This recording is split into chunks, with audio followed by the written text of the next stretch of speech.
Ciao a tutti, io sono la creatrice di Oggi ho voglia di creare e per chi non mi conoscesse, piacere, io sono Romina. Su questo canale troverete un sacco di video dedicati al cucito, tra cui la mia nuova serie Abbi Cucito, la serie dedicata a chi vuole imparare a cucire. Questo video è una sottospecie di recensione su questa macchina, la Singer Talent 3323 o la 3323. Questo video non è sponsorizzato né ho ricevuto nulla per farlo. In sostanza ho deciso di farlo perché quando io ho comprato questa macchina da cucire non avevo trovato molte informazioni al riguardo. E quindi ho deciso di fare questo video per aiutare qualcuno che sta cercando una macchina da cucire e sta cercando appunto informazioni su questa. Questa è la mia macchina. Io l'ho acquistata nel dicembre del 2018 per avere una seconda macchina da cucire, semplice, da tenere nella città dove studio. Le misure complessive, considerando la scatola, sono 22 x 35 x 45 cm ed il peso è di 7 kg. La macchina, da sola, senza accessori, pesa meno e ha un ingombro minore. Sono presenti vari punti, tra cui l'occhiallatrice ad un tempo. È possibile regolare la tensione del filo e i parametri dei punti, ovvero la lunghezza e l'ampiezza. Viene pubblicizzata come una macchina semplice e affidabile per i principianti e ho voluto testarla, soprattutto per il prezzo, di cui parlerò dopo. Per farvi vedere come si accende la macchina e come si infilano i fili, userò un pezzo del secondo episodio della serie Abbi Cucito, dato che avevo già mostrato in quel video come si faceva, e quindi userò direttamente un estratto del video. Partiamo dall'accensione della macchina da cucire. Per farlo dobbiamo posizionare il cavo nell'attacco apposito che si trova nel lato destro.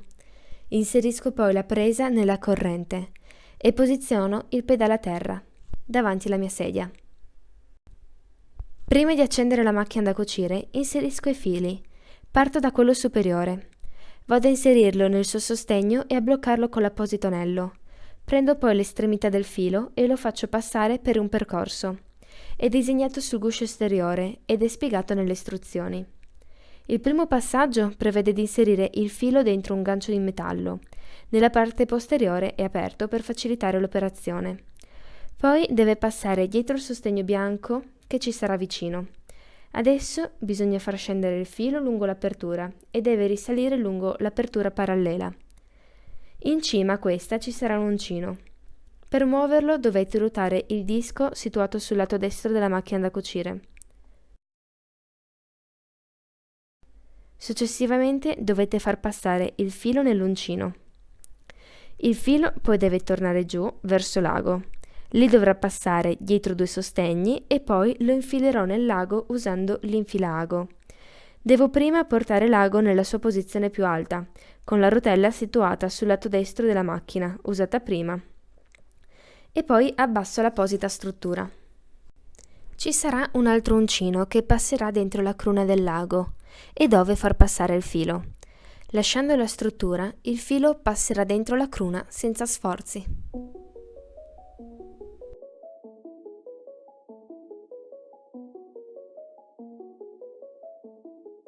Per il filo inferiore bisogna prima alzare la plastica protettiva tirando la levetta nera che c'è a destra.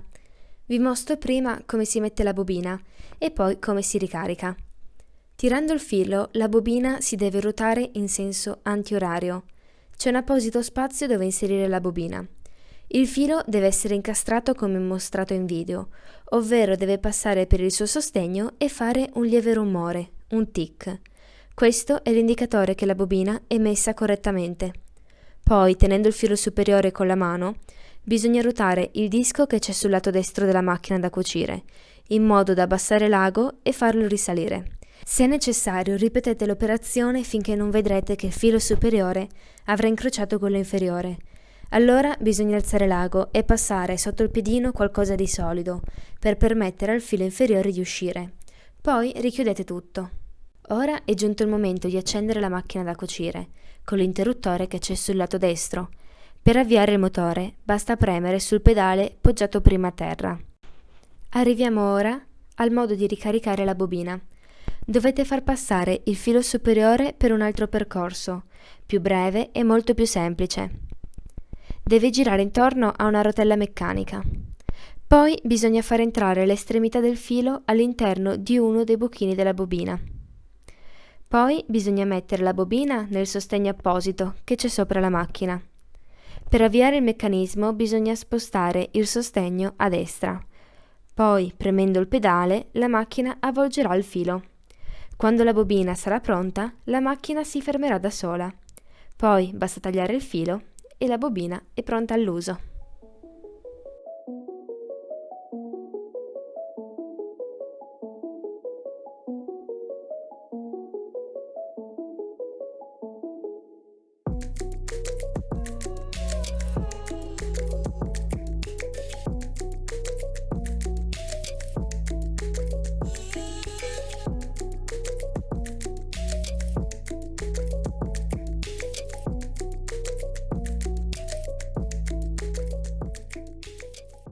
Questi sono gli accessori che mi sono arrivati insieme alla macchina da cucire. Il primo che vi voglio mostrare è il piedino multifunzione, che è il piedino che si utilizza normalmente per cucire. Non mi piace molto il fatto che abbia un taglio leggermente inclinato sulla parte centrale e non mi piace perché essenzialmente tende a farmi fare delle cuciture leggermente storte. Ma questa è una mia colpa perché probabilmente mi ero abituata con l'altra macchina da cucire che ho, che ha il piedino con un taglio dritto. Passiamo al secondo piedino in dotazione, che è il piedino per cerniere. Come in tutti i piedini per cerniere abbiamo i due agganci a seconda che cuciamo la cerniera a sinistra o a destra.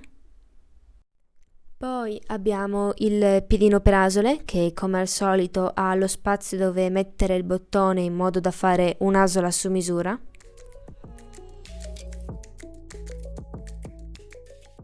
Il quarto piedino che troviamo tra gli accessori è il piedino per bottoni. È un piedino che io non ho mai usato perché preferisco attaccare i bottoni a mano. Inoltre troviamo in dotazione tra gli accessori un piccolo sacchetto con degli aghi.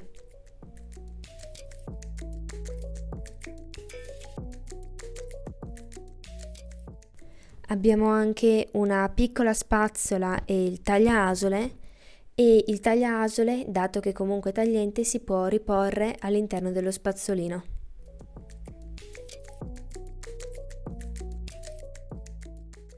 Questa invece è la guida per i margini.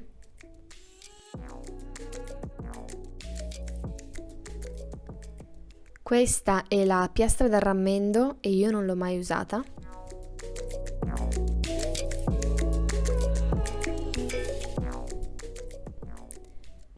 Questi sono i fermarocchetto e servono per tenere il filo superiore nel proprio sostegno. Ci sono due dimensioni. Ci sono anche 3 bobine che io ho già preparato col filo bianco.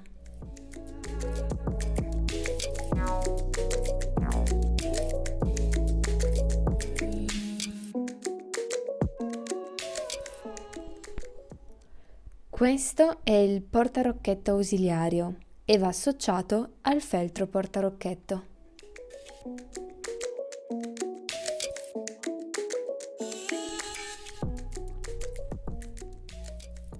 L'ultimo accessorio è il cacciavitadelle.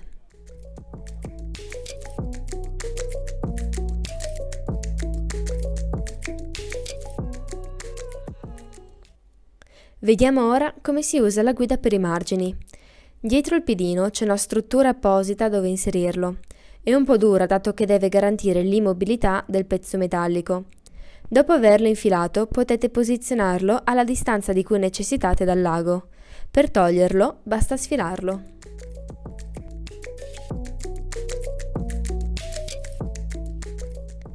Passiamo ora al portarocchetto ausiliario e al feltro portarocchetto. Servono a lavorare con più fili o con rocchette di filo di dimensioni troppo lunghe o larghe per il sostegno orizzontale.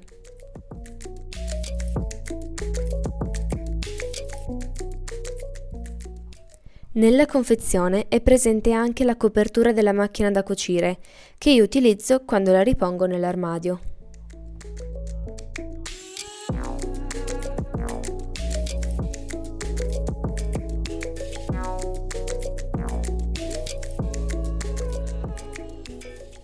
Questi sono i punti della macchina da cucire. Quelli che io uso di più sono il punto dritto, l'asola e lo zig-zag. Ogni punto disegnato in nero è associato ad uno per i tessuti elastici, in blu. Per selezionare l'accoppiata basta ruotare la rotella. Per poi selezionare il punto normale o quello per i tessuti elastici c'è un'altra rotella. Questa serve a definire la lunghezza del punto. I numeri in nero definiscono la lunghezza dei punti normali. Tra lo 0 e l'1 c'è il range ottimale per le asole. S1 invece serve a selezionare il punto elastico.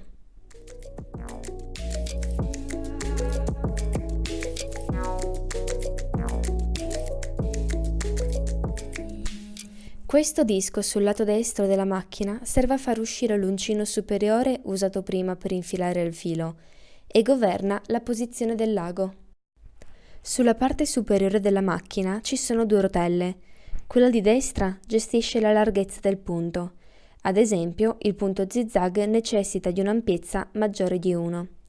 La rotella di sinistra gestisce la tensione del filo.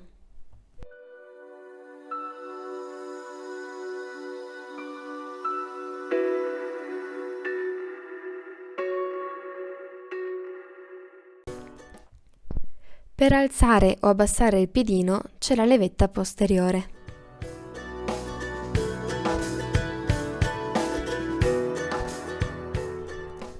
Vediamo ora la cucitura di questa macchina. Ho sovrapposto due pezzi di tessuto e ho fatto sia il punto dritto che lo zig-zag.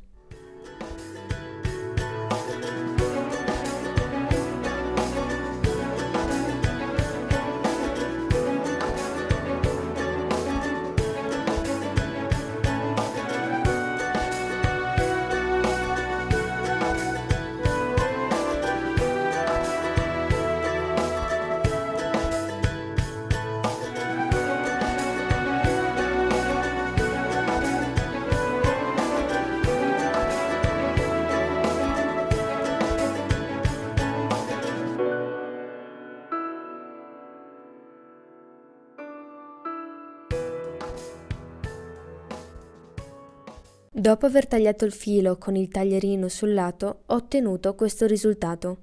Il punto dritto è soddisfacente, mentre lo zig-zag tira un po' il tessuto. Questo è dato dalla tensione sbagliata. Andandola ad aggiustare, il risultato sarà perfetto. Per cuciture tubolari come l'orlo dei pantaloni o delle maniche si può togliere un pezzo della struttura della macchina da cucire. All'interno di questo c'è anche un contenitore per tenere tutti gli accessori della macchina assieme ad essa.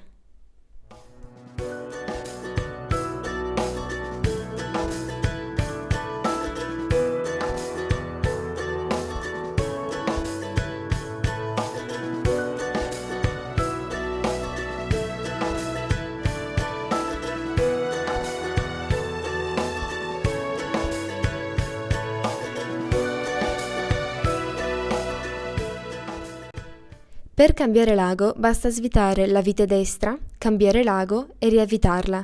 Attenzione che l'ago ha una parte anteriore e una posteriore.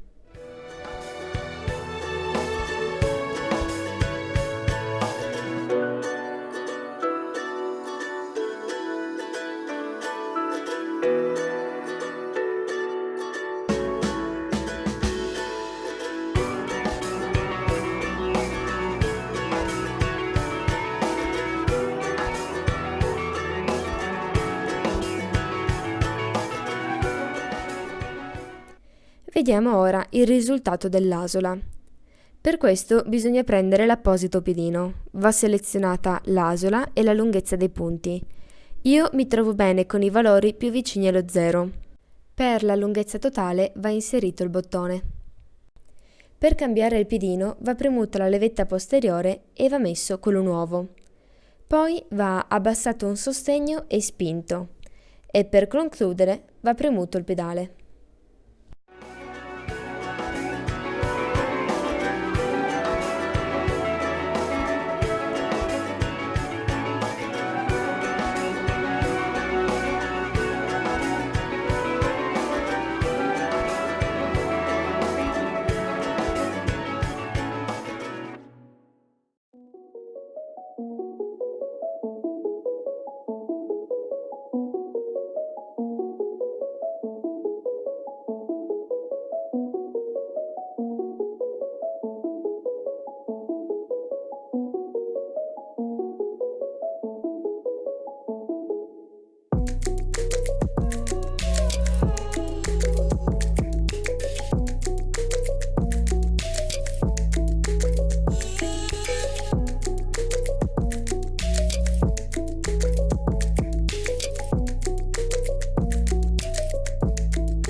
Vado a tagliare i fili superflui. Ho notato che con i tessuti spessi l'asola risulta più piccola del bottone e quindi è meglio usare nel piedino bottoni un po' più grandi.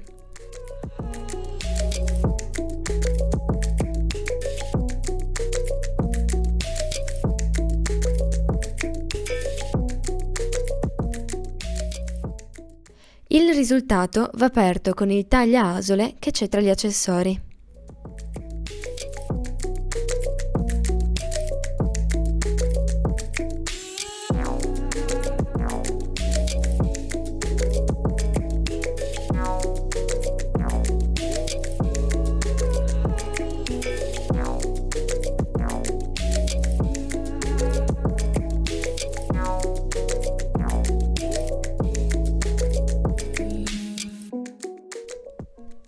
Spero di avervi mostrato nel modo migliore possibile le caratteristiche della macchina da cucire e i risultati. Parliamo ora del prezzo della macchina da cucire. La macchina si aggira intorno ai 270 euro su Amazon, ma spesso è anche molto scontata. Io l'ho acquistata nel dicembre 2018 e avevo speso 130 euro, quindi avevo approfittato di un grande sconto. Inoltre, tra qualche giorno, venerdì, è il Black Friday e sappiamo tutti che durante il Black Friday i prezzi calano di molto. Quindi, se siete interessati all'acquisto di questa macchina da cucire, io aspetterei venerdì per vedere se questa macchina avrà un ribasso nel prezzo e anche di quanto. Bisogna anche parlare della manutenzione. Nel libretto di istruzioni viene solo menzionata la sostituzione degli aghi e la soluzione ad eventuali problemi che potreste riscontrare cuocendo. Non viene però in alcun modo nominata la lubrificazione della macchina. A me fa un po' strano perché nelle macchine in cui è necessario solitamente viene scritto e nelle macchine in cui non è necessario, come quella che ho a casa dei miei genitori, viene comunque specificato nel libretto di istruzioni. Però io da quando ho questa macchina da cucire non gli ho mai messo lubrificazioni né oli particolari e ha sempre funzionato molto bene. Se in un futuro dovessi avere dei problemi, comunque mi rivolgerò a un negozio specializzato. Dopo aver usato questa macchina da cucire per quasi un anno, posso finalmente esprimere un giudizio. Partiamo dai lati negativi. Il primo è il piedino principale che loro danno in dotazione. Non mi piace il fatto che abbia quel taglio obliquo come fatto vedere nel video, perché non aiuta nel fare cuciture dritte. Io spesso mi sbagliavo, ma probabilmente potrebbe essere anche solo un problema mio, che comunque è facilmente risolvibile andando ad acquistare un altro piedino o in merceria o su internet. Un altro lato negativo sono le istruzioni, solo dal punto di vista della manutenzione, dato che, come detto poco fa, non vanno a specificare sulla lubrificazione, mentre in molte altre macchine, sia che sia necessario o che non sia necessario, viene specificato nella sezione manutenzione. Il terzo lato negativo è il fatto che i punti elastici hanno un'unica lunghezza disponibile, ovvero S1, ma questo sinceramente non mi pesa perché io quei punti non li uso quasi mai. Passiamo ora invece ai lati positivi. Il primo lato positivo sono le istruzioni, a parte per il lato della manutenzione, perché sono veramente chiare e specifiche. Viene descritto benissimo come si infila il filo, come si accende la macchina, come si usano i punti e c'è anche una tabella che mette in relazione i tessuti, i fili e gli aghi, cosa secondo me molto carina. Inoltre il secondo lato positivo è il rapporto qualità-prezzo. Il prezzo, come abbiamo visto prima, non è troppo basso, però spesso la si trova molto scontata, mentre la qualità secondo me è ottima per il prezzo a cui la si trova. È una macchina affidabile e semplice da usare. Non la consiglio assolutamente a sarte esperte perché immagino che loro necessitano di qualche caratteristica in più, quindi comunque per loro esistono le macchine da cucire professionali, però secondo me è una macchina da cucire perfetta per i principianti o comunque per chi come me necessita di una seconda macchina da cucire. Se siete ancora indecisi sull'acquisto di questa macchina da cucire rispetto ad altre, vi consiglio di paragonare le schede tecniche. Se trovo la scheda tecnica di questa macchina da cucire ve la lascio nell'info box e se trovo anche il manuale di istruzioni vi lascio il link. Bene, dopo avervi mostrato come si usa la macchina da cucire e detta la mia opinione, che comunque è molto positiva, io non ho altro da dire. Spero che questo video vi sia stato utile. Se non volete perdervi i miei prossimi video, iscrivetevi al canale e se vi va attivate le notifiche. E se volete imparare a cucire, seguite la mia serie Abbi Cucito, la serie dedicata a chi vuole imparare a cucire. Inoltre, se volete anche seguirmi sui social, c'è la mia pagina Facebook Oggi ho voglia di creare e il gruppo con lo stesso nome al quale potete unirvi, e su Instagram invece c'è il mio profilo privato Romina Cellamare. Ci vediamo quindi tra 4 settimane con il terzo episodio della serie Abbi Cucito e nel mentre buon cucito!